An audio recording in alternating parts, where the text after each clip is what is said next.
আম্মু আম্মু আম্মু আম্মু হ্যাঁ ছাগলের 3 নাম্বার বাচ্চা। তুই ছাগলের 3 নম্বর বাচ্চা, আমি না। আমি মানুষের একটাই বাচ্চা। আমার কোনো 3 নাম্বার 2 নাম্বার। কান্না করবো কিন্তু এবার। না থাক, কান্না করতে হবে না, বাবুটা আমার। ওই হাসেন কেন? বুঝো না, পাগল একটা। ভালোবাসেন? কেন, তুমি কি অবাক? তাহলে আগের প্রেমিকের কি হবে? গোল্লাই। উর্মি, তুমি কিন্তু আমার কল্পনার থেকেও বেশি সুন্দর। কি বললি তুই? কল্পনাকে? মানে আমি বুঝাতে চাইলাম তুমি আমার ভাবনার থেকেও সুন্দর। ভাবনা আবার কে? তুই কোন মেয়ের কথা বলিস?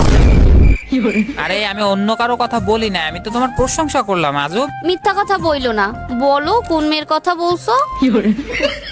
এ যাও, তুমি সুন্দর না। ও, এখন তো আমাকে ভালো লাগবে না, ভালো লাগবে তো কল্পনা ভাবনা এদের, তাই না? ধৈর্যের একটা সীমা থাকা দরকার। এই সীমা আবার কোন মেয়ে? আমার আপনারই লাগবো। সকালবেলা নাস্তা না খেয়ে পান্তা ভাত খেতে পারবা? হ্যাঁ পারবো। লোকাল বাস উঠতে পারবা? হ্যাঁ পারবো। শপিং না করে থাকতে পারবা? হ্যাঁ পারবো। ঝগড়া না করে থাকতে না, ঝগড়া না করলে আমার পেটের ভাত হজম হয় না। কি করে? तू किसकी साइड में है? तुम्हारी साइड में। कोई कंफ्यूजन नहीं है? लॉक कर दूं?